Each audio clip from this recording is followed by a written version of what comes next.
സ്വാഗതം ചെയ്യുന്നത് ഞാൻ രമേശ് പയ്യന്നൂർ. ഇന്ന് ജീവിതരേഖയിൽ വഴിതെറ്റുന്ന യുവത്വം പരിഹാര നിർദ്ദേശങ്ങൾ എന്ന വിഷയത്തെക്കുറിച്ച് സംസാരിക്കുന്നത് പ്രമുഖ പണ്ഡിതനും വാഗ്മിയുമായ ശ്രീ മുജാഹിദ് ബാലുശ്ശേരിയാണ്. ഈ പരിപാടിയിലേക്ക് കടക്കുന്നതിന് മുൻപ് അദ്ദേഹത്തെ ഒന്ന് പരിചയപ്പെടുത്താം. അദ്ദേഹം കോഴിക്കോട് ബാലുശ്ശേരി സ്വദേശിയാണ്. ഇപ്പോൾ കേരളത്തിലെ ഹൈന്ദവ ക്ഷേത്രങ്ങളിൽ പ്രഭാഷണം നടത്തി ഏറെ പ്രശസ്തി നേടിയ ഒരാൾ കൂടിയാണ്. വളരെ വ്യത്യസ്തമായ ഒരു പരിപാടിയാണ് കേരളത്തിലെ ഹൈന്ദവ ക്ഷേത്രങ്ങളിൽ ഒരു മുസ്ലിം പണ്ഡിതൻ പ്രഭാഷണം നടത്തുക എന്നുള്ളത്. അത് വളരെ സൗഹാർദ്ദപൂർണമായ അന്തരീക്ഷത്തിൽ മതമൈത്രിയുടെ ചിഹ്നങ്ങൾ വിളിച്ചോതിക്കൊണ്ടുള്ള ഒരു പ്രഭാഷണമാണ്. മതമൈത്രിയുടെ വെളിച്ചം തെളിയിക്കുന്ന ഒരു പ്രഭാഷണമാണ് അദ്ദേഹം നടത്തുന്നത്. അതേക്കുറിച്ച് ആദ്യം ചോദിച്ചറിഞ്ഞ ശേഷം നമുക്ക് നമ്മുടെ വിഷയത്തിലേക്ക് കടക്കാം. നമസ്കാരം ശ്രീ മുജാഹിദ് ബാലുശ്ശേരി. കേരളത്തിലെ ഏതൊക്കെ ക്ഷേത്രങ്ങളിൽ പോയിട്ടുണ്ട്? കേരളത്തിലെ ഏറ്റവും ഫേമസ് ആയ മിക്ക ക്ഷേത്രങ്ങളിലും കാസർഗോഡ് ജില്ല മുതൽ തിരുവനന്തപുരത്തും കൊല്ലത്ത് ഒച്ചിറ ക്ഷേത്രത്തിൽ ഭഗവതി ക്ഷേത്രം, പടാർകുളങ്ങര ശ്രീ ഭഗവതി ക്ഷേത്രം, അതുപോലെ വൈകുണ്ഠൻ ക്ഷേത്രം, അതുപോലെ പയ്യന്നൂർ സുബ്രഹ്മണ്യസ്വാമി ക്ഷേത്രം, എന്റെ നാട്ടിൽ അങ്ങനെ. അതെ, അപ്പോൾ ഏറ്റവും പ്രഗത്ഭമായ ക്ഷേത്രങ്ങളിലൊക്കെ സംസാരിക്കാൻ സാധിച്ചിട്ടുണ്ട്. ശരി, എന്തായിരുന്നു ഒരനുഭവം പറയൂ. അവിടുത്തെ ഒരു സ്വീകരണമൊക്കെ എങ്ങനെയായിരുന്നു? ആൾക്കാരുടെ ഒരു പ്രതികരണമൊക്കെ എങ്ങനെയായിരുന്നു? ഭാരതീയ ദർശനങ്ങളിലെ ഏറ്റവും പ്രധാനമായ ഒരു ആശയം ആചാര്യദേവോ ഭവ അതിഥി ദേവോ ഭവ. അതിഥിയെ ദൈവതുല്യം സ്നേഹിക്കുക എന്നുള്ള അടിസ്ഥാനത്തിൽ ക്ഷേത്രങ്ങളിലെ എല്ലാവരും എന്നെ ഏറ്റവും സ്നേഹത്തോടുകൂടി സ്വീകരിക്കുകയും അവരുടെ പണ്ഡിതന്മാരെക്കാൾ കൂടുതൽ എനിക്ക് അവസരങ്ങൾ നൽകുകയും എല്ലാവർക്കും 10-20 മിനിറ്റ് സംസാരിക്കാനുള്ള അവസരം ടൈറ്റ് ഷെഡ്യൂളായി നൽകി 2 മണിക്കൂറിലധികം എനിക്ക് സംസാരിക്കാൻ അവസരം തരികയും ഞാൻ നിർത്താൻ ശ്രമിച്ചപ്പോഴൊക്കെ തുടരാൻ ആവശ്യപ്പെടുകയും ചെയ്ത നല്ല അനുഭവമായിരുന്നു. ക്ഷേത്രങ്ങളിലെ നല്ല അനുഭവം. എല്ലാ വേദഗ്രന്ഥങ്ങളിലെയും അന്തസാരം ഒന്നാണെന്നും മനുഷ്യരൊക്കെ ഒരു അച്ഛന്റെയും അമ്മയുടെയും മക്കളാണെന്നും ഈ പ്രപഞ്ചത്തെ നിയന്ത്രിച്ചുകൊണ്ടിരിക്കുന്ന സർവശക്തനായ ദൈവം ഏകനാണെന്നും അതുകൊണ്ട് തന്നെ നമ്മളൊരു മഹാ സാഹോദര്യത്തിലാണ് ഈ ഭാരതത്തിൽ ജീവിക്കേണ്ടതെന്നുമാണ് അതിലെ ഏറ്റവും പ്രധാനമായ മെസ്സേജായി ജനങ്ങളോട് പകർന്നു നൽകുന്നത്. ശരിക്കും ഒരു മതമൈത്രിയുടെ ഒരു പ്രകാശം. തീർച്ചയായും മാനവമൈത്രി എന്ന ഏറ്റവും മൂർത്തമായ ഒരവസ്ഥയിലെ ഇപ്പോൾ ഭാരതീയ ദർശനങ്ങളിലൂടെയാണെങ്കിലും വേദഗ്രന്ഥങ്ങളിലൊക്കെയും ബാന്ധവ മാനവ സർവേ സ്വദേശാഭുവനത്രയും, ലോകമാണ് തറവാട് വസുദൈവ കുടുംബകം എന്ന ഒരു മഹത്തായ ആശയം. ഈ നമ്മളിപ്പോ ഈ ഇസ്ലാമിക വേദഗ്രന്ഥമായാലും ഹൈന്ദവ വേദഗ്രന്ഥമായാലും ബൈബിളായാലും എല്ലാം അതിലെല്ലാം അധർമ്മത്തിനെതിരെ ആണല്ലോ പറയുന്നത് കാര്യങ്ങളൊക്കെ. തീർച്ചയായും അധർമ്മത്തെ നമ്മുടെ ജീവിതത്തിൽ നിന്ന് മാറ്റി നിർത്താനും അധർമ്മമാകുന്ന ഇരുട്ടിനെ മാറ്റി അവിടെ പ്രകാശം കൊണ്ടുവരാനൊക്കെ ആണല്ലോ എല്ലാ ഗ്രന്ഥങ്ങളും ഉത്ബോധിപ്പിക്കുന്നത്. തീർച്ചയായും. അപ്പോ പലപ്പോഴും അത്തരം വെളിച്ചം കിട്ടാതെ പോയതുകൊണ്ടാണോ ഇന്നത്തെ യുവത്വം വഴിതെറ്റുന്നത്? തീർച്ചയായും. അതായത് നമ്മൾ മതഗ്രന്ഥങ്ങളെ സമൂഹത്തെ പുറകോട്ട് വലിക്കുന്നതായി ചിത്രീകരിക്കപ്പെടുകയും ആധുനികമായ ഏത് പുതിയ കാൽവെപ്പുകളെയും വീണ്ടും വിചാരമില്ലാതെ വാരിപ്പുണരുകയും വേദത്തിന്റെ അന്തസാരങ്ങളിലേക്ക്, പ്രത്യേകിച്ചും ആധ്യാത്മിക ജ്ഞാനത്തിന്റെ സ്രോതസ്സുകളിലേക്കുള്ള സമൂഹത്തെ തിരിച്ചു വിളിക്കുക ഒരു വലിയ പ്രശ്നമാണ്. ഉദാഹരണമായി നമ്മൾ ഭഗവത്ഗീത 18 അധ്യായമുള്ള ഗീതയുടെ 4-ാം അധ്യായം 7-8 ശ്ലോകങ്ങളിൽ പറയുന്നത് തന്നെ യഥാ യഥാഹി ധർമ്മസ്യ ഗ്ലാനിർഭവതി ഭാരത അഭ്യുത്ഥാനമധർമ്മസ്യം തദാത്മാനം സൃജാമ്യഹം.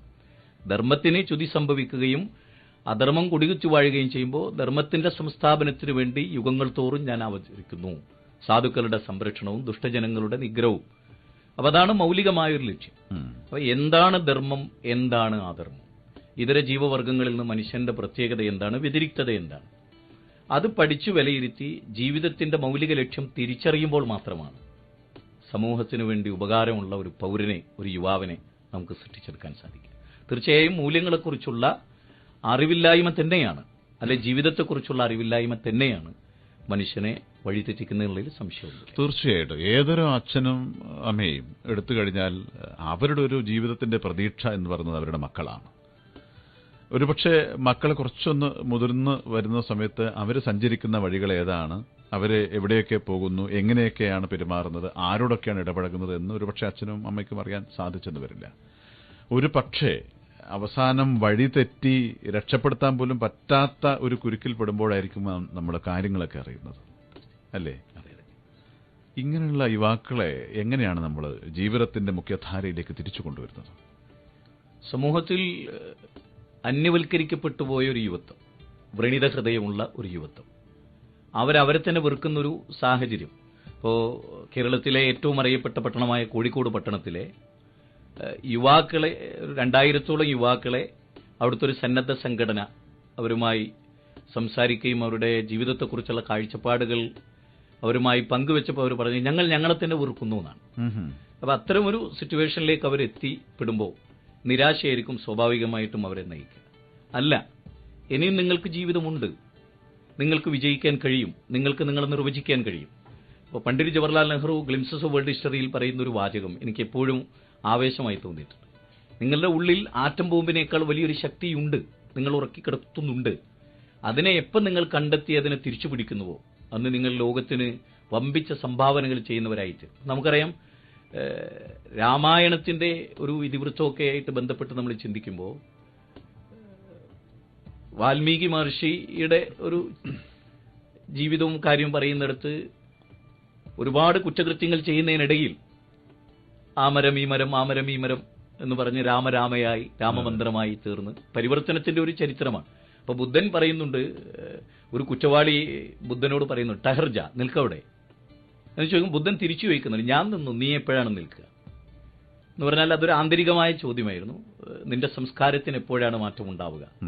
അപ്പൊ ഇന്ന് ചെയ്യാനുള്ളത് മത സംഘടനകൾക്കാണെങ്കിലും ഇവിടുത്തെ സാമൂഹിക സന്നദ്ധ സംഘടനകൾക്കാണെങ്കിലും യുവത്വത്തെ നേർരേഖയിലേക്ക് തിരിച്ചു കൊണ്ടുവരികയും അവരുടെ ആരോഗ്യത്തെയും അവരുടെ ബുദ്ധിയെയും സ്വന്തം താല്പര്യങ്ങൾക്ക് ഉപയോഗിക്കാതെ അവരെ ആസ്വദിക്കുന്ന അവരുടെ ജീവിതം സമൂഹത്തിന് സമർപ്പിക്കാൻ കഴിഞ്ഞു എന്ന് സ്വയം ആസ്വദിക്കുന്ന ഒരു തലത്തിലേക്ക് മാനസികമായ ഒരു വളർത്തുക.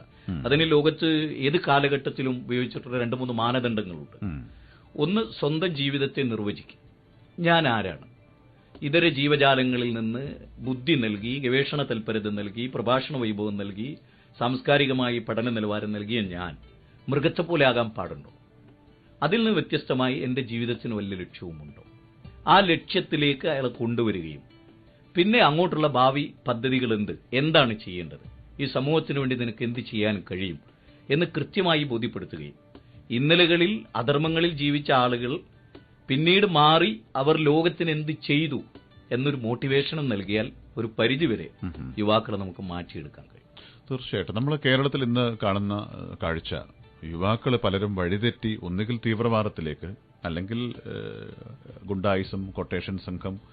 നമ്മളിപ്പോൾ ഈ കൊട്ടേഷൻ സംഘം എന്ന് കേരളത്തിൽ പറയുന്നതിൽ നോക്കിക്കഴിഞ്ഞാൽ നമുക്ക് 18, 20, 21 വയസ്സുള്ള കുട്ടികളാണ് ഇതിനൊക്കെ പോകുന്നത്. അധർമ്മത്തിന്റെ വഴിയെ പോകുന്നതാണ് അവർക്ക് മാത്രമല്ല, ഇത്തരം വഴികളിൽ പോകുന്നവർക്ക് കയ്യിൽ ധാരാളം പണം വന്നു ചേരുന്നു. ഇങ്ങനൊരു മൂല്യച്യുതിക്കെതിരെ നമുക്ക് എങ്ങനെ ഇടപെടാൻ കഴിയും? ഒന്ന്, സമൂഹത്തിൽ ഇത്തരത്തിലുള്ള തിന്മകൾ, പ്രത്യേകിച്ച് തീവ്രവാദം, അതുപോലെ കൊട്ടേഷൻ പാർട്ടികൾ, മദ്യത്തിന്, മയക്കുമരുന്നിന്, മരിജുവാന, കഞ്ചാവ് ഉപയോഗിക്കുന്ന ഒരു അവസ്ഥ. ഈ അവസ്ഥ പെട്ടെന്നുണ്ടാകുന്ന ഒരു സംഭവവുമായി ബന്ധപ്പെട്ടതല്ല. ഒന്നുകിൽ അവന്റെ ഒരു സൗഹൃദം, ആരുമായി അവൻ ബന്ധപ്പെടും, അവന്റെ മാതാപിതാക്കൾ അവനെ എത്രത്തോളം കെയർ ചെയ്തു, ജീവിതത്തിലെ നന്മയുടെ വഴികളും തിന്മയുടെ വഴികളും സൃഷ്ടിച്ചു കൊടുക്കുന്ന ഒരു പരിധിവരെ മാതാപിതാക്കളാണ്. നല്ല മാതൃകയാകാൻ ഒരു അച്ഛന് സാധിച്ചാൽ തീർച്ചയായും കുട്ടിക്കാലത്ത് തന്നെ അച്ഛനെ അനുകരിക്കാനുള്ള ഒരു പ്രവണത ഈ കുട്ടിയിലുണ്ടാവും. അമ്മ നല്ല വഴികളാണ് പറഞ്ഞു കൊടുക്കുന്നതെങ്കിൽ അമ്മയിൽ നിന്ന് നല്ല സ്വഭാവങ്ങൾ അവന് പകർന്നു കിട്ടും. അപ്പൊ നമുക്കറിയാം, കേരളത്തിലെ ഏത് മേഖലയിൽ പ്രവർത്തിക്കുന്നവരാണെങ്കിലും പരസ്പര തത്വശാസ്ത്രപരമായി എതിർക്കുമ്പോഴും അയാൾ നല്ല മനുഷ്യനാണ്, ആ യുവാവ് നല്ല മനുഷ്യനാണ് എന്ന് നമ്മൾ പറയുമ്പോൾ നമ്മൾ ആ യുവാവിനെ കുറിച്ച് പഠിക്കുകയാണെങ്കിൽ 1-2 കാര്യങ്ങൾ നമുക്ക് ബോധ്യപ്പെടും. ഒന്ന്, അവന്റെ മാതാപിതാക്കൾ അവന് പകർന്നു നൽകിയ കാര്യം. ഉദാഹരണം, എനിക്ക് 5 മക്കളുണ്ട്.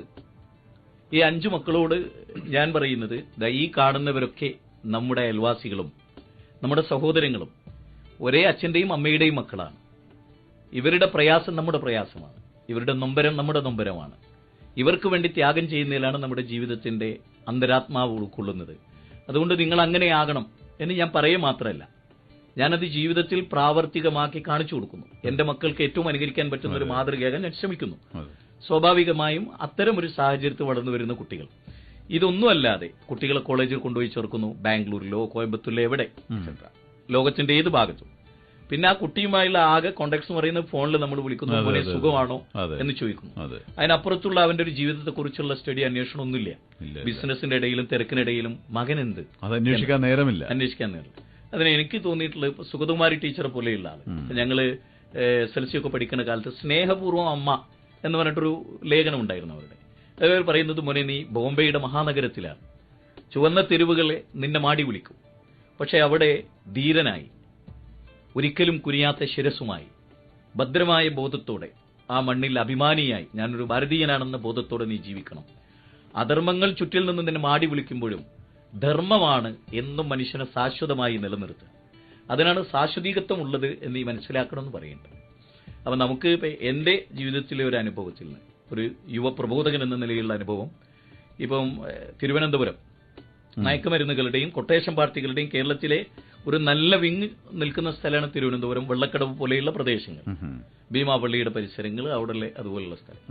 അപ്പൊ അവിടെയൊക്കെ എനിക്ക് ബോധവൽക്കരിക്കാനും ഒരുപാട് യുവാക്കളെ നമ്മൾ ശക്തമായി ബോധവൽക്കരിച്ച്, അല്ല നമ്മൾ ചെയ്യുന്നപ്പോൾ മദ്യപാനിയായ ഒരാളോട് ഞാൻ ഒരിക്കൽ ചോദിച്ച ഒരേ ഒരു ചോദ്യം, ലോകത്തിലെ ഏറ്റവും നീചം എന്ന് നമ്മൾ വിചാരിക്കുന്ന ഏതെങ്കിലും ഒരു മൃഗം മദ്യപിച്ചിട്ട് അതിന് സീറോസിസ് വന്നിട്ടുണ്ടോ, അതിന് കരളുകേട് വന്നിട്ടുണ്ടോ, അതിന്റെ പെരുമാറ്റത്തിൽ എന്തെങ്കിലും വ്യത്യാസം വന്നിട്ടുണ്ടോ? ഒരു കാവൽ നിൽക്കുന്ന നായ അത് മദ്യപിച്ചിട്ട് അതിന്റെ ഉത്തരവാദിത്തം നിർവഹിക്കാതെ പോയോ? എങ്കിൽ മനുഷ്യൻ എന്ന മഹാബുദ്ധിജീവി ഈ മദ്യപിച്ചിട്ട് സ്വന്തം ബോധം നഷ്ടപ്പെട്ട് എല്ലാം നഷ്ടപ്പെട്ട് ജോലിയിൽ നിന്ന് ഒഴിവാക്കപ്പെട്ട് ഈ അവസ്ഥ മനുഷ്യനല്ലാതെ ആർക്കാ ഉള്ളത്? അപ്പൊ ഒരു മൃഗത്തിനേക്കാളും നിലവാരമില്ലാത്തവനാണോ ഞാൻ എന്ന ചിന്തയിൽ നിന്നും മദ്യത്തിൽ മോചനം നേടാൻ നിങ്ങൾക്കത്. അങ്ങനെ അവിടുത്തെ പോലീസ് ഡിപ്പാർട്ട്മെന്റ്, പ്രത്യേകിച്ച് കൊച്ചി, മട്ടാഞ്ചേരി ഒക്കെ ഞാൻ വർക്ക് ചെയ്തിരുന്നു. അപ്പൊ ആ കാലയളവിൽ അവർ പറഞ്ഞത്, അവിടുത്തെ ഏറ്റവും ഫേമസ് ആയ കൊട്ടേഷൻ പാർട്ടികൾ വരെ പല ആളുകളെയും നേരിട്ട് ചെന്ന് കാണുകയും സ്വന്തം സഹോദരനെ പോലെ കാണുകയും സ്നേഹിക്കുകയും അവർക്ക് പറഞ്ഞു കൊടുക്കുകയും അവരിൽ പല ആളുകളും ആ പണി നിർത്തി ഭക്തരായി മതാരാധനാലയങ്ങൾ, അത് ഹിന്ദു സമൂഹത്തിൽപ്പെട്ടവരുണ്ട്, എനിക്ക് ക്രൈസ്തവ മുസ്ലിം സമൂഹം, മനുഷ്യരായ എല്ലാ യുവാക്കളോടും നമ്മൾ സംസാരിക്കുകയും അവരൊക്കെ മാറിയിട്ട് പോലീസ് ഡിപ്പാർട്ട്മെന്റ് നമ്മളോട് പറയാറുണ്ട്, ഞങ്ങളെക്കാളും വലിയൊരു സേവനം ഈ രംഗത്ത് നിങ്ങളും ഞങ്ങളും എല്ലാവരും കൂടെ വിചാരിച്ചാൽ നമ്മുടെ സമൂഹത്തെ മോട്ടിവേറ്റ് ചെയ്ത് ഇതിൽ അഭിവൃദ്ധി ഉണ്ടാക്കി നല്ല സമൂഹത്തിന്റെ ഭാഗമാക്കി മാറ്റാൻ സാധിക്കും. സത്യത്തിൽ സ്നേഹത്തിന്റെ അഭാവമാണ് ലോകത്തിലെ ദുരന്തങ്ങളുടെ ഒരു പ്രധാന കാരണം. ഞാനും എന്റെ ജീവിതവും എന്റെ ലോകവും എന്ന ചിന്തക്കപ്പുറത്ത് സമൂഹത്തിന് വേണ്ടി ജീവിക്കണം എന്ന ബോധം ഉണ്ടാകുമ്പോഴാണ് സമൂഹം നമ്മളോട് പ്രതികരിക്കും. ഒരുപക്ഷെ സ്നേഹം വരേണ്ട വഴിയിൽ സ്നേഹം വരാതിരിക്കുമ്പോൾ അത് വരുന്ന വഴിയിലേക്ക് ചാഞ്ഞു പോകും എന്നാണ് പറയുന്നത്, അല്ലേ? തീർച്ചയായും. അത് പക്ഷേ അധർമ്മത്തിന്റെ വഴിയാകാം, അല്ലേ? അങ്ങനെയൊക്കെ ആളുകൾ പൊതുവെ സ്നേഹിക്കുന്നത് അവർക്ക് അവനിൽ നിന്ന് എന്തെങ്കിലും ഒന്ന് നേടാനുണ്ടാവും. സ്വാഭാവികമായ ആ സ്നേഹം നിഷ്കളങ്കമല്ല. എനിക്ക് അവനിൽ നിന്നൊന്നും നേടാനില്ല, എന്നാൽ അവൻ അവന്റെ കുടുംബത്തിന്റെ ഭാഗമാകണം. ഏറ്റവും നല്ലൊരു മകൻ എന്ന നിലയിൽ അച്ഛന് അഭിമാനം ഉണ്ടാകണം അവനെക്കുറിച്ച്. അമ്മ ഇങ്ങനെ ഒരു കുഞ്ഞിനെ ജന്മം നൽകാൻ കഴിഞ്ഞ ഞാൻ എത്ര ഭാഗ്യവതി എന്ന് തോന്നുന്ന ഒരവസ്ഥയുണ്ടാവും. ഇപ്പൊ പുത്രൻ ഒരു സംസ്കൃത പദമാണ്. പും എന്ന നരകത്തിൽ നിന്നും അച്ഛനെ ത്രാണനം ചെയ്യുന്നവൻ പുത്രൻ. അപ്പോൾ പുത്രൻ എന്ന മഹത്വം ഏതൊരു ഭാരതീയനും ലോകത്തിലെ ഏതൊരു മനുഷ്യനും തിരിച്ചറിയുകയും ഞാനൊരു നല്ല മകനാവണം, ഞാൻ നല്ല ഭർത്താവാകണം, ഞാൻ നല്ല അയൽവാസിയാകണം എന്ന ബോധത്തിലേക്ക് സംസ്കരണ പ്രക്രിയയിലൂടെ ലോകത്ത് നിയമങ്ങൾ മാറും, നിയമാവലികൾ മാറും, സ്ട്രിക്റ്റ് ആവും. പക്ഷെ മനുഷ്യന്റെ മനസ്സിന്റെ മാറ്റം അത് ആത്യന്തികമായൊരു പരിവർത്തനത്തിന് കാരണം. അതുകൊണ്ട് മനസ്സിനെ ബേസ് ചെയ്തുകൊണ്ടുള്ള പരിവർത്തന പ്രക്രിയകൾക്കാണ് ആധുനിക ലോകത്ത് ഏറ്റവും കൂടുതൽ ശ്രദ്ധ ഊന്നുണ്ട് എന്നാണ് വ്യക്തിപരമായി എനിക്ക് തോന്നിയിട്ടുള്ളത്. ഈ വഴിതെറ്റുന്ന യുവത്വവും അതിന്റെ പരിഹാര നിർദ്ദേശങ്ങളും എന്ന് പറഞ്ഞൊരു ക്യാമ്പയിന്റെ ഭാഗമായിട്ടാണല്ലോ ഇവിടെ വന്നത്. തീർച്ചയായും. എന്താണ് ശരിക്കും അതിന്റെ, എങ്ങനെയാണ് നിങ്ങളത് ചെയ്യാൻ ഉദ്ദേശിക്കുന്നത്? വിസ്ഡം ഗ്ലോബൽ ഇസ്ലാമിക് മിഷൻ എന്ന പേരിലാണ് കേരളത്തിൽ അത് ഞങ്ങൾ ഫോം ചെയ്യുന്നത്. ലോകത്ത് മുഴുവനും ഇസ്ലാം എത്തിക്കുക എന്നുള്ളതാണ് അതിന്റെ മുഖ്യമായ അജണ്ട. കാരണം മീഡിയകളിലും എവിടെയായിരുന്നാലും ഇസ്ലാം ഒരു ഭീകരവാദമാണ്, ഇസ്ലാം ഇസ് എ ടെററിസം, അതിലെ യുവത്വമാണ് ഏറ്റവും തീവ്രമായ യുവത്വം എന്നൊക്കെയുള്ള തെറ്റായ ഒരു ധാരണയുണ്ട്. അപ്പൊ എന്തെങ്കിലും ഒന്ന് സമൂഹത്തിൽ നേടുക എന്നതിനേക്കാൾ ഉപരി തെറ്റിദ്ധാരണകൾ തിരുത്തപ്പെടുമ്പോഴാണ് മനുഷ്യരടുക്കുക, അകലം കുറയുക. അതാണ് ഏറ്റവും പ്രധാനമായി ഞങ്ങൾ ചെയ്യുന്നത്. മതം ഒരിക്കലും അപകടമല്ല, ഇസ്ലാം ഒരിക്കലും അപകടമല്ല, ഇസ്ലാമിന്റെ യുവത്വം ഒരിക്കലും അപകടമല്ല. ലോകത്ത് മനുഷ്യനെ ഏറ്റവും സ്നേഹിക്കുന്ന ഒരു പൗരനാകാൻ മുസ്ലിമിന് സാധിക്കും. അതാകുന്നു അവനോട് പ്രമാണം ആവശ്യപ്പെടുന്നത് എന്ന് പഠിപ്പിക്കുകയും മനുഷ്യരെ ഇപ്പൊ കേരളത്തിൽ തന്നെ ഈ സംരംഭം കേരളത്തിൽ ഇപ്പൊ ഞാൻ പറഞ്ഞു 50-ലധികം ക്ഷേത്രങ്ങളിൽ പോയി സംസാരിക്കാൻ ഞങ്ങളുടെ കൂട്ടായ്മയുടെ ഒരു പ്രത്യേകത തന്നെയാണ്. 250-ലധികം പ്രോഗ്രാം ഞങ്ങൾ സ്വയം സംഘടിപ്പിച്ചു. സന്യാസിമാരെയും അതുപോലെ ക്രിസ്ത്യൻ പ്രതിനിധികളെയും യുക്തിവാദികളെയും നിരീശ്വരവാദികളെയും വ്യത്യസ്ത എല്ലാ രാഷ്ട്രീയ പ്രസ്ഥാനങ്ങളുടെയും പലപ്പോഴും പലരും പല പ്രസ്ഥാനങ്ങളെ അടുപ്പിക്കാറില്ല. പക്ഷെ ഞങ്ങൾ എല്ലാവർക്കും തുറന്ന അവസരം നൽകി. എല്ലാവരോടും അവർക്ക് പറയാനുള്ളത് തന്മയത്വത്തോടെ പറയാൻ അവസരം ഉണ്ടാക്കി. അപ്പോൾ ഞങ്ങൾക്ക് കാണാൻ കഴിഞ്ഞ ഒരു വലിയ അനുഗ്രഹമായി തോന്നിയത് പരസ്പരം ഒരിക്കലും ചിരിക്കാത്തവർ, ആലിംഗനം ചെയ്യുന്ന, അവർ പരസ്പരം സ്നേഹം പങ്കുവെക്കുന്ന, മതം ഒരിക്കലും പ്രശ്നമല്ല, മതാന്ധതയാകുന്ന പ്രശ്നം എന്നിടത്തേക്ക് ഒരു പരിധിവരെ ജനങ്ങളെ ചിന്തിപ്പിക്കാൻ ഈ ഒരു മഹാസംരംഭത്തിന് സാധിച്ചിട്ടുണ്ട്. ഈ 2015 ഫെബ്രുവരി ലാസ്റ്റ് വരെ ലോകം മുഴുവനും എല്ലാ ഭാഷകളിലും അതിന്റെ പ്രോഗ്രാമുകളാണ്. അതിന് പ്രത്യേകമായ സൈറ്റുകളുണ്ട്, പ്രത്യേകമായ പ്രോഗ്രാമുകളുണ്ട്, സംവാദങ്ങളുണ്ട്, ഡിബേറ്റുകളുണ്ട്, മദ്യപാനികളെ മാത്രം ബോധവൽക്കരിക്കുന്ന സംരംഭങ്ങളുണ്ട്. സ്ത്രീധനത്തിനെതിരെ, ദൂർത്തിനെതിരെ, ആർഭാടങ്ങൾക്കെതിരെ, മനുഷ്യന്റെ അസൂയക്കെതിരെ എല്ലാ നിലക്കുമുള്ള തിന്മകളെ ഇല്ലാതാക്കി നല്ല നിർമ്മലമായ മനസ്സിന്റെ ഉടമകളെ സൃഷ്ടിക്കാൻ യാതൊരു നിബന്ധനകളുമില്ലാതെ, ഭൗതിക താല്പര്യങ്ങളില്ലാതെ, അടുത്ത വരുന്ന ഇലക്ഷൻ പ്രതീക്ഷിക്കാതെ, അധികാരം പ്രതീക്ഷിക്കാതെ, മാനവസേവ മാധവസേവ എന്ന് പറയുന്ന വളരെ മഹത്തരമായ ഒരു ലക്ഷ്യത്തോടു കൂടിയാണ് ഈ സംഘടന. കേരളത്തിലെ നവോത്ഥാന പ്രസ്ഥാനം എന്ന പേരിലാണ് അറിയപ്പെടുന്നത്. സ്വദേശാഭിമാനി രാമകൃഷ്ണപിള്ളയാക്കി മാറ്റിയ വക്കം മൗലവി, ഈ മൊയ്തു മൗലവി, മുഹമ്മദ് അബ്ദുറഹ്മാൻ സാഹിബ്, അങ്ങനെയുള്ള വലിയ ഒരു നിരയുടെ പിന്മുറക്കാരായി ഇന്ത്യയിലാണ് ഞങ്ങൾ ജീവിക്കുന്നത്. ഇതൊരു മതേതര രാജ്യമാണ്. എല്ലാ മതങ്ങൾക്കും ഇവിടെ സ്വാതന്ത്ര്യമുണ്ട്. ഇതിന്റെ ഭരണഘടന വളരെ ഫ്ലെക്സിബിളാണ്. എല്ലാ മത സമൂഹത്തിനും തുല്യമായ പ്രാധാന്യം നൽകിയിട്ടുണ്ട്. അതുകൊണ്ട് ആരും ഇവിടെ ആരെയും അടിച്ചമർത്തേണ്ടവരല്ല. പരസ്പരം ഗിവ് ആൻഡ് ടേക്ക് പോളിസി സ്വീകരിച്ച് വളരെ നല്ല രൂപത്തിൽ മുന്നോട്ട് പോകേണ്ടവരാണ്. ഇതാണ്. ഏതായിരുന്നാലും ഞങ്ങൾ പ്രപഞ്ചനാഥനെ സ്തുതിക്കുന്നു. ആളുകളിൽ നല്ല അംഗീകാരവും സപ്പോർട്ടും ഉണ്ട്. പിന്നെ ഏതൊരു നന്മ നിറഞ്ഞ സംരംഭത്തിനും എതിരാളികളും ഉണ്ടാവും. തീർച്ചയായും അത് ഞങ്ങളെ സംബന്ധിച്ചിടത്തോളം ഉണ്ട്. പക്ഷേ ഈ അടുത്ത കാലത്ത് ഒരുപാട് യുവാക്കളെ മദ്യപാനികളായ അതുപോലെയുള്ളവരൊക്കെ രക്ഷപ്പെടുത്താൻ കഴിഞ്ഞു, നേർവഴിയിലേക്ക് കൊണ്ടുവരാൻ വേണ്ടിയിട്ടുണ്ട്. നമുക്ക് ചെറിയൊരു ഇടവേളയ്ക്ക് ശേഷം തിരിച്ചു വരാം. വഴിതെറ്റുന്ന യുവത്വവും പരിഹാര നിർദ്ദേശങ്ങളും എന്ന വിഷയത്തെക്കുറിച്ച് സംസാരിക്കുന്നത് പ്രമുഖ പണ്ഡിതനും വാഗ്മിയുമായ ശ്രീ മുജാഹിദ് ബാലുശ്ശേരിയാണ്. നേരത്തെ യുവാക്കളെ പലരെയും നേർവഴിക്ക് നയിക്കാൻ സാധിച്ചു എന്നൊക്കെ താങ്കൾ പറഞ്ഞല്ലോ. ഒരുപാട് യുവജനങ്ങളെ നേരിട്ട് കാണുകയും സംസാരിക്കുകയും അവർക്ക് വേണ്ടി പ്രവർത്തിക്കുകയൊക്കെ ചെയ്തു. മനസ്സിനെ സ്പർശിക്കുന്ന എന്തെങ്കിലും അനുഭവങ്ങൾ പ്രത്യേകിച്ച് നമ്മുടെ ശ്രോതാക്കളോട് പറയാനുണ്ടോ? തീർച്ചയായും ഒരുപാട് അനുഭവങ്ങളുണ്ട്. 1-2 കാര്യങ്ങൾ ആളുകളുടെ ജീവിതത്തിൽ ഒരു വഴികാട്ടി എന്ന നിലയിൽ പറയാം. കോട്ടയത്തെ മാമൻ മാപ്പിള ഹാളിൽ യുവാക്കൾക്ക് വേണ്ടി പ്രൊഫഷണൽ വിദ്യാർത്ഥികളുടെ ഒരു മഹാസമ്മേളനം ഈ വിസ്ഡം ഗ്ലോബൽ ഇസ്ലാമിക് മിഷന്റെ ഒക്കെ കണ്ടക്ട് ചെയ്യുന്ന നേതൃത്വത്തിൽ വിദ്യാർത്ഥികൾക്കൊരു സംഘടനയുണ്ട്. അപ്പം അതിന്റെ പ്രോഗ്രാമിൽ എഞ്ചിനീയറിംഗ് വിദ്യാർത്ഥികളായ 4-5 പേര് ആദ്യമായിട്ടാണ് ആ സമ്മേളനത്തിൽ പങ്കെടുക്കുന്നത്. അപ്പോൾ അവർ വിദേശ മദ്യവുമായിട്ടാണ് ആ സമ്മേളനത്തിൽ വരുന്നത്. അവർക്ക് ഇതിന്റെ ആത്മാവൊന്നും അറിയില്ല. ആ സമ്മേളനത്തിലെ ആദ്യത്തെ പ്രസംഗം ജീവിതം ഒരു വീണ്ടും വിചാരത്തിന് എന്നതായിരുന്നു. ഒരു 2 പ്രസംഗങ്ങൾ അവിടെ നടന്നപ്പോൾ തന്നെ എന്നേക്കുമായി മദ്യത്തോട് വിട പറയാൻ അവർ തീരുമാനിക്കുകയാണ്. അവരുടെ മനസ്സിന് അഗാധമായി ആ സ്പീച്ച് സ്വാധീനിച്ചിട്ടുണ്ട്. നെറ്റിലൊക്കെ ആ പ്രസംഗങ്ങൾ ഒരുപാട് യുവാക്കൾ കേട്ടിട്ടുള്ള പ്രഭാഷണമാണ്. അപ്പോൾ അവർ 4 കൊല്ലത്തോളം മദ്യപിച്ചിരുന്നാണ്, നിരന്തരമായി മദ്യപിച്ചിരുന്ന പിള്ളേരാണ്. പിന്നെ അവർ എന്നേക്കുമായി മദ്യത്തിൽ നിന്ന് മോചിതരാവുകയും അവരുടെ മാതാപിതാക്കൾ വിളിച്ച് നിങ്ങൾക്ക് നന്മയുണ്ടാകട്ടെ, ഇത്തരം സേവനങ്ങളാണ് സമൂഹത്തിന് ആവശ്യം എന്ന നിലയിൽ. പിന്നെ ഇതിൽ യുവത്വത്തെ ഇസ്ലാമും മുസ്ലിങ്ങളും ഒക്കെ ഏറെ തെറ്റിദ്ധരിപ്പിക്കപ്പെട്ടൊരു ലോകത്ത് ജിഹാദുമായി ബന്ധപ്പെട്ടാണ് ഏറ്റവും കൂടുതൽ സംശയവും, അതുമായി തീവ്രവാദം അതുപോലെയുള്ള കാര്യങ്ങൾ. അപ്പം അതിൽ കേരളത്തിൽ തീവ്രപരമായി ചിന്തിച്ച അല്ലെങ്കിൽ അങ്ങനെ ചിന്തിപ്പിക്കുന്ന ബോധപൂർവമായി സമൂഹത്തെ തീവ്രവാദത്തിലേക്ക് നയിക്കുന്ന ചില സംഘടനകളും കാര്യങ്ങളൊക്കെ പ്രേരക ശക്തികളുണ്ട്.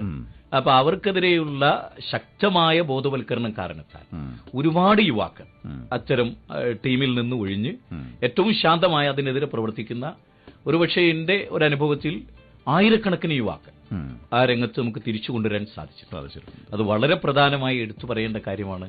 കാരണം അവർക്ക് ബോധ്യമാകും, അവർക്ക് നമ്മൾ ബോധ്യപ്പെടുത്തി കൊടുക്കുന്നു ജീവിതത്തിൽ. ഞാനൊരു കാര്യം ചോദിക്കട്ടെ, ഇപ്പോൾ മുമ്പൊക്കെ നമ്മളൊക്കെ സ്കൂളിൽ പഠിച്ചുകൊണ്ടിരുന്ന സമയത്ത് കുട്ടികളിൽ ദേശീയ ബോധം വളർത്താൻ വേണ്ടി അധ്യാപകരൊക്കെ ഒരുപാട് പരിപാടികൾക്ക് ആവിഷ്കരിക്കുകയായിരുന്നു. സ്കൂളിൽ നിരന്തരം പല പരിപാടികളുണ്ടാവും. അപ്പോൾ അതിലൂടെയൊക്കെ നമുക്ക് നമ്മുടെ ദേശീയ പതാകയോടും നമ്മുടെ ദേശത്തോടൊക്കെ ഉള്ള ഒരു സ്നേഹം വളർത്താൻ വേണ്ടി ഉതകുന്ന ഒരുപാട് കാര്യങ്ങളുണ്ടാവും.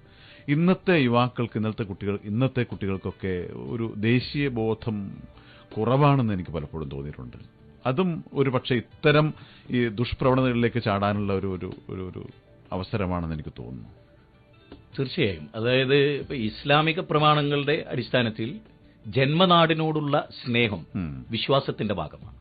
ഞാൻ കാത്തു സൂക്ഷിക്കുന്ന കൃത്യമായ വിശ്വാസത്തിന്റെ ഭാഗമാണ് സ്വന്തം ദേശത്തോടുള്ള കൂർ. ഉദാഹരണമായി പാകിസ്ഥാനിലെ മുസ്ലിമീങ്ങൾ ഇന്ത്യയെ ആക്രമിക്കുന്നു എന്ന് വിചാരിക്കുന്നു നമ്മൾ.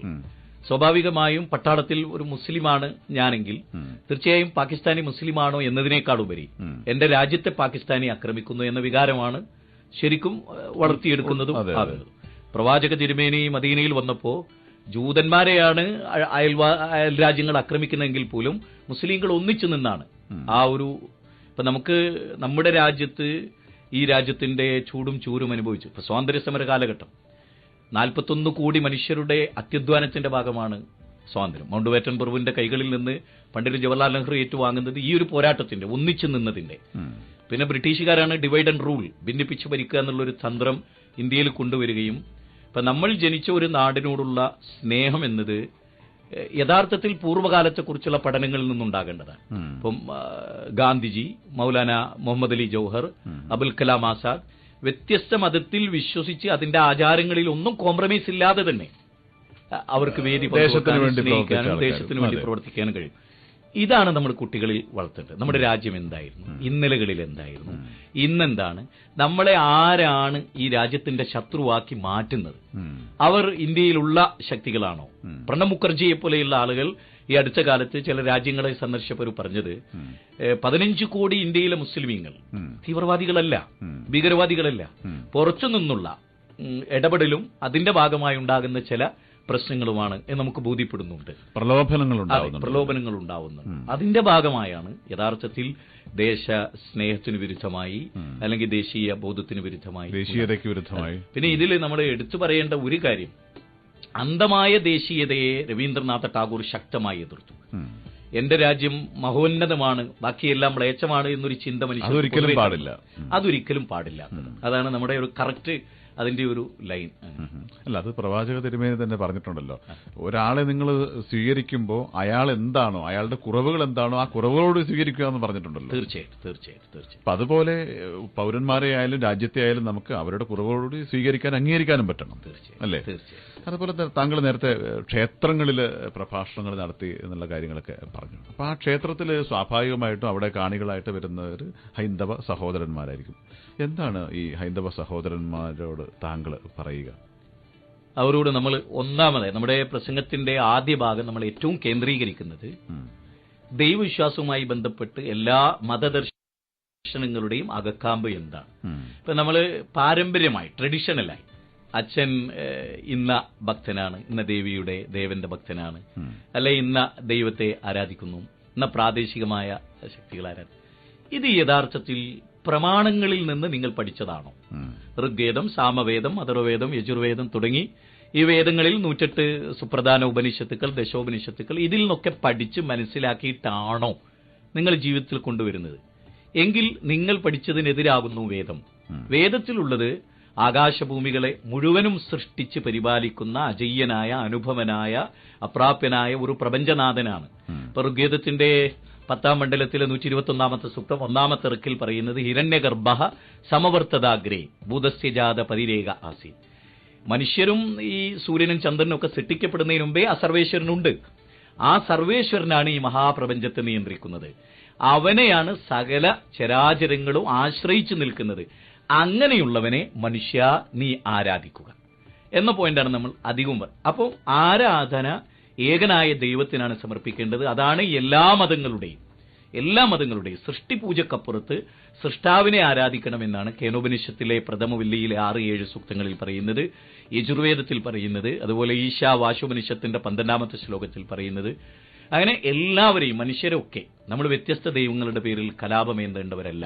അല്ല, തീർച്ചയായിട്ടും. ഇപ്പൊ നമ്മളിപ്പോ ഈ ഹൈന്ദവ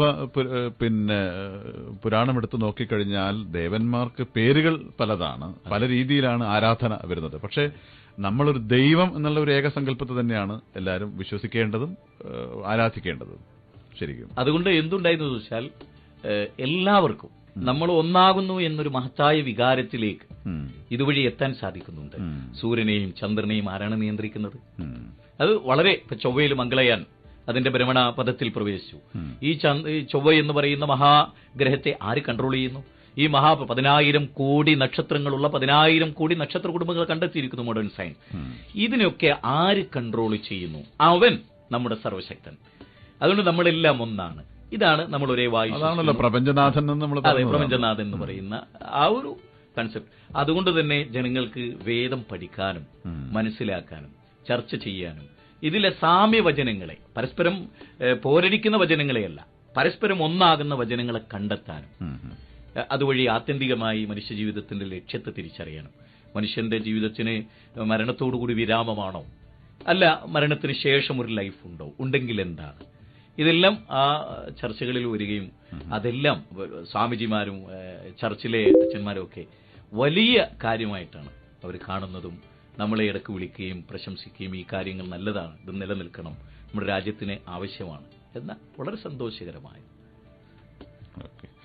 നമുക്ക് വീണ്ടും ചെറിയൊരു ഇടവേളയ്ക്ക് സമയമായിരിക്കുകയാണ്. ശ്രോതാക്കൾക്കും വിളിച്ച് അദ്ദേഹത്തോട് സംസാരിക്കാം. വിളിക്കേണ്ട നമ്പർ 0439141663. ഹലോ ഹലോ, നമസ്കാരം. ജീവിതരക്ഷയാണ്. ആരാണ്? രജീഷ്. രജീഷ് ആണോ രഹീഷ് ആണോ? എന്താണ്? രജീഷ്, പറയൂ. അദ്ദേഹം കേൾക്കുന്നുണ്ട്, പറഞ്ഞോളൂ.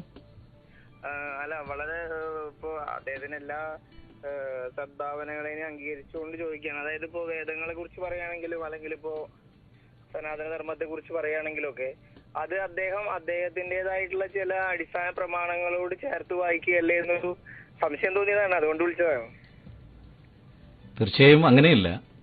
ഏത് വേദഗ്രന്ഥത്തെയും അടിസ്ഥാനപരമായി വ്യാഖ്യാനിക്കുകയും ആ വേദഗ്രന്ഥത്തിന്റെ അന്തസാരം ഇന്നതാണ് എന്ന് പറഞ്ഞു തരുന്ന പണ്ഡിത ലോകമുണ്ട്, ഋഷീശ്വരന്മാർ. അവർ എന്താണോ ആ വേദവാചകത്തിന് പറഞ്ഞിട്ടുള്ളത് അത് തന്നെയാണ് മാനവരാശിയുടെ മുമ്പാകെ നമ്മളും പറയുന്നത്. യഥാർത്ഥത്തിൽ മനുഷ്യർ ഒരച്ഛന്റെ അമ്മയുടെ മക്കളായി വന്നു, തുടർന്നു, ഒരേ വേദഗ്രന്ഥത്തെ അവർ ഫോളോ ചെയ്തു. കാലാന്തരേണ അവർ ഭിന്നിച്ചു പോവുകയും പരസ്പരം അവർ മതങ്ങളുടെയും അതുപോലെ ആശയങ്ങളുടെയും പേരിൽ സ്പർദ്ധയിൽ ഏർപ്പെട്ടപ്പോൾ അല്ല, നമ്മൾ ഒന്നായിരുന്നു, വേദത്തിന്റെ അന്തസാരം ഒന്നാണ് എന്നാണ് എല്ലാ ആചാര്യന്മാരും നമ്മൾ പഠിപ്പിക്കുന്നത് എന്ന മാനവ മൈത്രിയുടെ ഐക്യത്തിന്റെ മഹോന്നതമായ ഒരു റൂട്ടിലേക്ക് ആളുകൾ എത്തിക്കുകയാണ്. സ്വാഭാവികമായി മനുഷ്യരൊക്കെ ഒന്നാണ്, ഒരു സൃഷ്ടാവിന്റെ അടിമകളാണ് എന്ന് പറയുക വഴി എനിക്കോ അല്ലെങ്കിൽ ഇത്തരം സംരംഭങ്ങൾക്കോ പ്രത്യേകിച്ച് ലാഭങ്ങളൊന്നുമില്ല. മറിച്ച് മനുഷ്യരെല്ലാം ഐക്യപ്പെടേണ്ടവരാകുന്നു എന്ന ആശയത്തിന് ഈ വേദഗ്രന്ഥങ്ങളെല്ലാം നമുക്ക് അനുകൂലമാണ്, ഒരിക്കലും നമ്മെ തെറ്റിക്കുന്നില്ല, എതിരല്ല എന്ന് സ്ഥാപിക്കുക മാത്രമാണ് ചെയ്യുന്നത്. വേദങ്ങളിലൂടെയുള്ള സമഗ്രമായ പഠനം സ്വാമി വിവേകാനന്ദന്റെ വിവേകാനന്ദ സാഹിത്യ സർവസ്വം, അതുപോലെ ഡോക്ടർ രാധാകൃഷ്ണന്റെ ഇന്ത്യൻ ഫിലോസഫി, അതുപോലെ പല ഗ്രന്ഥങ്ങളും, ലൈറ്റ് ഓഫ് ട്രൂത്ത്, ഇതെല്ലാം വായിച്ചാൽ നമുക്ക് കിട്ടുന്നത് ഈ ശുദ്ധമായ രാഹുൽ സാങ്കൃത്യനെ പോലെയുള്ള വിശ്വദർശനങ്ങൾ എഴുതിയിട്ടുള്ള മഹാ ഹൈന്ദവ പണ്ഡിതന്മാരുടെ, നരേന്ദ്രഭൂഷണെ പോലെയുള്ള ആളുകൾ, അവരെല്ലാം നമുക്ക് പകർന്നു തന്നിട്ടുള്ളതാണ് ഈ ശുദ്ധമായ ഏകദൈവാരാധനയും അതിലേക്കാണ് മനുഷ്യർ മടങ്ങേണ്ടത് എന്ന ആശയവും. അതുകൊണ്ടാണ് ആ കാര്യം നമ്മളിവിടെ ഓർമ്മപ്പെടുത്തിയത്. സ്വാർത്ഥമായ ഒരു താല്പര്യവുമില്ല എന്നറിയാം. താങ്കളുടെ അതിനെ നമ്മൾ മനസ്സിലാക്കിക്കൊണ്ട് ചോദിക്കുന്നത്, അതായത് ഈ ബഹു ഈശ്വര വിശ്വാസം അല്ലെങ്കിൽ ആ ബഹുത്വം എന്ന് പറയുന്നത് പല മനുഷ്യരുടെ പല ചിന്താധാരകളുണ്ടല്ലോ. ഉന്നതമായത് ചിന്തിക്കുന്നവനും അവന്റെ വിദ്യാഭ്യാസത്തെ അനുസരിച്ച് താഴെക്കിടയിലുള്ള ആളുകൾക്കും മനസ്സിലാവുന്ന രീതിയിലുള്ള ചില വിശ്വാസ വൈവിധ്യങ്ങൾ മാത്രമല്ലേ അതിലുള്ളത്. അല്ലാതെ ഇപ്പോ ഏകദൈവം എന്നുള്ളത് എല്ലാവരും വിശ്വസിക്കുമ്പോൾ തന്നെ താങ്കൾക്ക് മനസ്സിലാവുന്ന രീതിയിൽ അല്ലെങ്കിൽ താങ്കൾക്ക് കൂടുതൽ ക്ലോസ് ആയിട്ട് നിൽക്കാൻ പറ്റുന്ന ചില വിശ്വാസങ്ങളെ കൊണ്ട് നടക്കുന്നു അല്ലാതെ അതൊരിക്കലും ഒരു ആ ഏകദൈവത്തിലേക്കുള്ള വിശ്വാസക്കുറവല്ലല്ലോ കാണിക്കുന്നത്. യഥാർത്ഥത്തിൽ വേദം എന്ന ശബ്ദത്തിന്റെ അർത്ഥം യഥാർത്ഥത്തിൽ എന്താണ്? ജ്ഞാനം, വിദ്യ എന്നാണ്.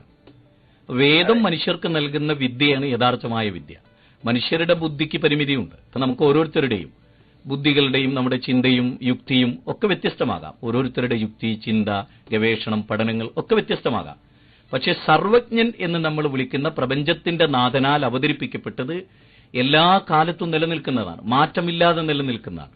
ആ മാറ്റമില്ലാതെ നിലനിൽക്കുന്ന എല്ലാ കാലക്കാർക്കും എല്ലാ ലോകക്കാർക്കും ഉൾക്കൊള്ളാൻ പറ്റുന്ന ഒരാശയമാണ് ശരിക്കുമുള്ള വേദത്തിന്റെ അന്തസാരം. അതാണ് മനുഷ്യരെ പഠിപ്പിച്ചാൽ ആ റൂട്ടിലൂടെ ഏത് കാലക്കാരൻ സഞ്ചരിച്ചാലും വഴി തെറ്റില്ല എന്നാണ് നമ്മൾ പറയുന്നത്. കാരണം അമേരിക്കക്കാരന് തോന്നുന്ന ഒരാശയം ഒരു കാലഘട്ടത്തിൽ ഒരുപക്ഷെ അത് ബെറ്ററായി തോന്നിയേക്കാമെങ്കിലും അടുത്ത തലമുറയുടെ ബുദ്ധിവികാസത്തിനും അവരുടെ ഗവേഷണത്തിനനുസരിച്ച് അത് ശരിയല്ല, കുറെ കൂടെ ബെറ്ററായ വേറൊരു ആശയമുണ്ട് എന്ന്. എന്നാൽ നമ്മൾ അവതരിപ്പിക്കുന്ന ആശയത്തിന്റെ ഒരു പ്രത്യേകത, സൂര്യചന്ദ്രന്മാരെ ആര് സൃഷ്ടിച്ചു, ആകാശഭൂമികളെ ആര് സൃഷ്ടിച്ചു, ആ സൃഷ്ടിച്ച സൃഷ്ടാവ് ഏകനാണ്. ഏകം സത് ബഹുധ വിപ്രവദന്തി യോ ദേവാ നാം നാമഥ ഏകേവ. അത് വേദങ്ങളുടെ അന്തസാരമാണ്. അതിനെ വ്യാഖ്യാനിച്ച് ഓരോരുത്തരുടെ താല്പര്യങ്ങൾക്കൊത്തതിന് ഉപയോഗിച്ച് മനുഷ്യരെ കക്ഷികളായി തിരിച്ചു എന്നതാണ് പൗരോഹിത്യ മതം. ഏത് കാലം നമ്മൾ ഹൈന്ദവ മതങ്ങള് പറയുന്നതും അദ്വൈതം എന്ന് തന്നെയല്ലേ? ദ്വൈതമല്ലാത്തത്, രണ്ടില്ലാത്തത് എന്ന് വെച്ചാൽ എന്താണ്? ഏകം തന്നെയല്ലേ? അത് ഏകമാണ്. പക്ഷെ ആ ഏകത്വം സർവ്വചരാചരങ്ങളിലും ദർശിക്കുക എന്നുള്ളതാണല്ലോ സനാതനധർമ്മം പറയുന്നത്. സൃഷ്ടിയെയും സൃഷ്ടാവിനെയും വേർതിരിച്ച് കാണേണ്ട ആവശ്യമില്ല. രണ്ടും ഒന്ന് തന്നെയാണെന്ന് തന്നെയാണ് സനാതനം. രണ്ടും രണ്ടല്ല, ദ്വൈതമല്ല, അദ്വൈതമാണ് എന്ന് തന്നെയാണ് പറയുന്നത്. പക്ഷെ അത് ഈശ്വരനും അല്ലെങ്കിൽ ഈശ്വരൻ അത് നമ്മൾ പറയുന്നില്ലേ? ഓരോരുത്തരിലും ഈശ്വരനുണ്ടെന്ന് പറയുന്നത് തന്നെ അതല്ലേ? അതെ. ഇപ്പൊ ഈ ചന്ദ്രസൂര്യന്മാരെ ആരാധിക്കുന്നതിന്റെ അടിസ്ഥാനം ഇപ്പോ പിന്നെ ആ ഒരു യുഗങ്ങളിൽ ജീവിച്ചിരുന്നവര് കൊണ്ടുവരുന്നതും അതില് അത് കാലാകാലങ്ങളിൽ ആരാധനയുടെ ശൈലികളിലൊക്കെ മാറ്റം വന്നിട്ടില്ലേ? അതെ, മാറ്റം വന്നിട്ടുണ്ട്. പക്ഷെ അത് ആ പുരാതനമായിട്ടുള്ള ചിന്താവിശ്വാസങ്ങളെ അപ്പാടെ തള്ളിക്കളയേണ്ട ഇല്ല. അതിനെ ഹനിച്ചുകൊണ്ടല്ലോ അദ്ദേഹം പറഞ്ഞത്. അതിനെ മതിച്ചുകൊണ്ടാണ് അദ്ദേഹം പറഞ്ഞത്, ഹനിച്ചുകൊണ്ടല്ലോ പറഞ്ഞത്. ഓക്കെ രജേഷ്, നമുക്ക് അധികം സമയമില്ല, ഒരു കൺക്ലൂഷൻ മാത്രമേ സമയമുള്ളൂ. നാളെ ഈ വഴിതെറ്റുന്ന യുവത്വം പരിഹാര നിർദ്ദേശങ്ങൾ എന്നൊരു ക്യാമ്പയിൻ നടക്കുന്നുണ്ടല്ലേ? തീർച്ചയായും. ഓക്കെ. അപ്പൊ നാളെ ഇന്ത്യൻ അക്കാദമിയിൽ, മൊഹ്സീനിലുള്ള ഇന്ത്യൻ അക്കാദമിയിൽ 4 മണി മുതൽ 10 മണി വരെയാണ് പ്രിയ ശ്രോതാക്കളെ ശ്രീ മുജാഹിദ്ദീൻ ബാലുശ്ശേരി പങ്കെടുക്കുന്ന ഈ പരിപാടി നടക്കുന്നത്. നൂറുൽ ഖുറാൻ അല്ലേ? ഓക്കെ, നൂറുൽ ഖുറാൻ പ്രോഗ്രാമിന്റെ പേര്, ഖുറാനിന്റെ വെളിച്ചം. ഖുറാനിന്റെ വെളിച്ചം. അപ്പൊ ആ പേരിലാണ് പരിപാടി നടക്കുന്നത്.